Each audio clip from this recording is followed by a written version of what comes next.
But don't be your own dream killer.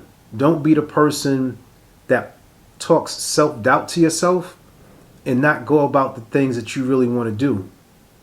Whatever it is that you want to do, you want to write it down, map it out, and take small steps every day to make sure you're doing it.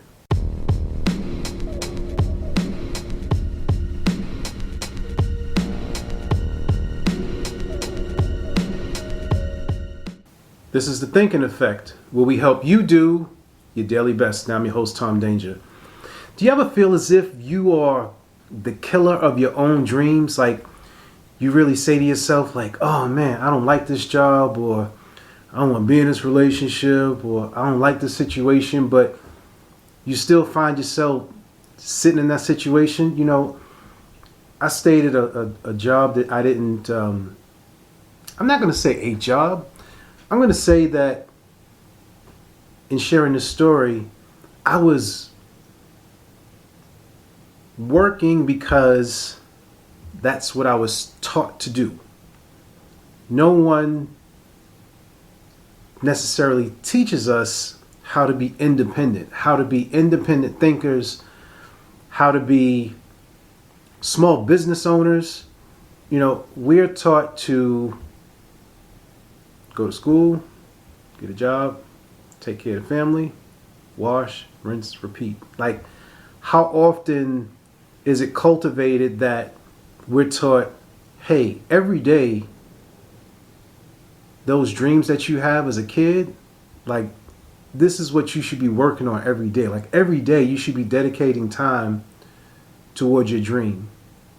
We're not taught that. We're taught to be robots, basically, right? We're being programmed to function and think in a particular way.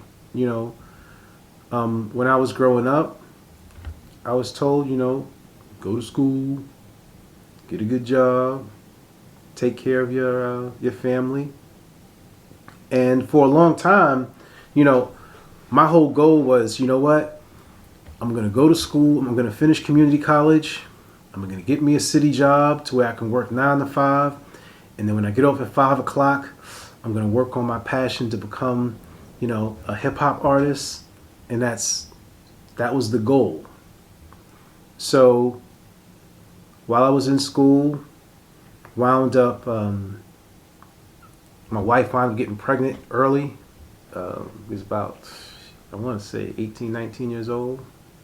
Shout out to our oldest son, killing it right now, engineer. And that whole plan that I had in my mind, it slowly, it went away. And I tried to hold on to it for as long as I could. But here's what happens to most of us.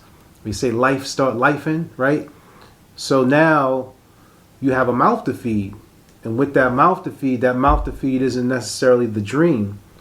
So because you've been programmed to say like, okay, you got your job, now you can provide for your kid or your family, this is where you are.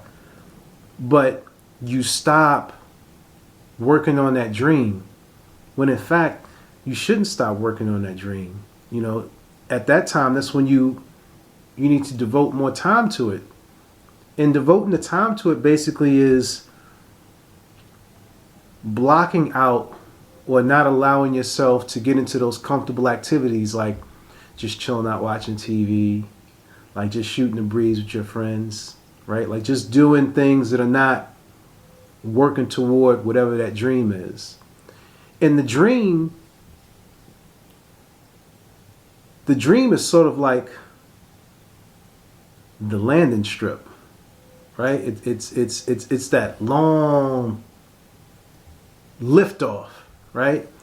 And then once you lift off, you notice that you are just, I want to say in the clouds, because that's in essence what it feels like. It feels like you're not a part of the earth when you really are working on that dream. But then what happens? Once you feel yourself start to lift off, and let's say you do start getting traction on it, you turn around, you look back and you go, uh-oh, nope, bills, uh-oh, nope, Wife needs something. Uh-oh. Nope. Family needs something. Uh-oh. People are saying I'm crazy. And then you allow yourself to fall back into patterns that are not toward your dreams. And that happened to me for a long time. And the only way that I could get back into my dreams is when I would go through a super painful experience. You know, when my wife and I would have problems, I would start to write again. I would start to, work on the hip hop. Whenever the family and I got into a situation, then I started working on the craft again. So you'll notice that at times in your life, like when people say, like, when you say like, oh, I don't know what I want to do, think about that thing that brings you joy, and at some point in your life, you constantly go back to it. Like, if it's calling you back, or if you feel yourself drawn back to it, there is a part of it that is unfulfilled, and you should go back and check it out. Like, go back to that inner kid, talk to that kid within yourself, and be like, yo, like, what's up? Like, do we not play the game? Do we not fulfill the dream? What didn't we do so that you could have that part of your life to be satisfied, so that you can move on to something else? Because the last thing that you want is to be 40, 50, 60 years old, and you look back on life and you be like, damn, I never even had taken the time to explore certain things or learn new things or try certain things out. So I know that this is a little bit of a rant and it's all over the place, but don't be your own dream killer. Don't be the person that talks self-doubt to yourself and not go about the things that you really want to do. Whatever it is that you want to do, you want to write it down, map it out, and take small steps every day to make sure you're doing it. This is the Thinking Effect, where we help you do your daily best.